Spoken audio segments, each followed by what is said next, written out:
हाँ जी, next question आपके पास में है, in a right angle triangle the sides are in the ratio 1:1:√2 find cos A cos B minus sin A sin B। आपको ये calculate करना है।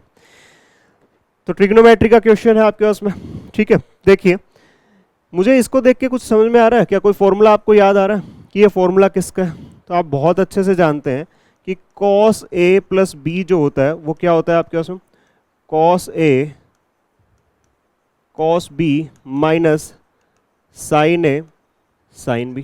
एक चीज तो मुझे ये समझ में आई।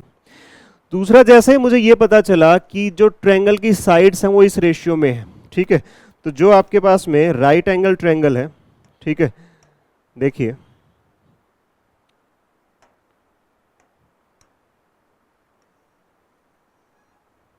उसकी साइड्स आपको गिवन है। क्या गिवन है साइड्स आपके पास में? 1 1 एंड √2।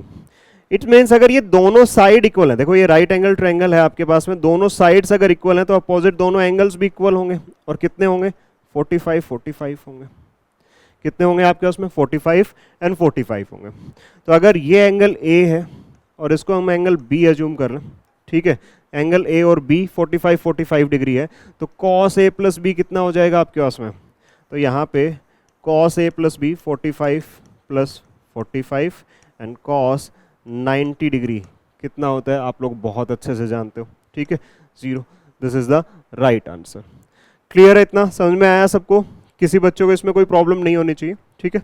नेक्स्ट, मैं ट्राई करता हूं कि आपके पास में जो भी क्वेश्चन आया उसका कॉन्सेप्ट आपको बता दिया जाए, ताकि अगर ऐसा क्वेश्चन आपको एग्जाम में मिलता है तो आप बहुत आराम से, एक तो आपका रिवीजन हो जाता है, जिस बच्चे ने पहले से पढ़ रखा है तो कॉन्सेप्ट बताने से यहाँ पे क्या हो जाता है, आपका एक रिवीजन भी हो जाता है कि अच्छा इसमें ये कॉन्सेप्ट लग रहा है, ठीक है, आपको वो चीज़ें याद आ जाती हैं। और दूसरी चीज़ आपके पास में कि अगर नहीं भी किसी बच्चे ने पढ़ा और ऐसा क्वेश्चन उसके सामने आता है, अगर उसने ये पढ़ा और उसका कॉन्सेप्ट उसको याद रह जाता है तो वो क्वेश्चन भी आराम से बहुत अच्छे से सॉल्व कर सकता है, ठीक है।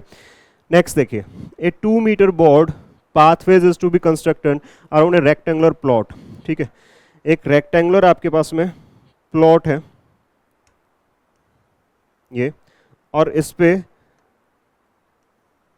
2 मीटर का एक पाथवे बनाया गया, ठीक है, ये 2 मीटर का एक पाथवे बनाया गया। इट मीन्स यहाँ से ये 2 मीटर है और यहाँ आपके पास में 2 मीटर, यहाँ आपके पास में 2 मीटर है और ये भी आपके पास में कितना है?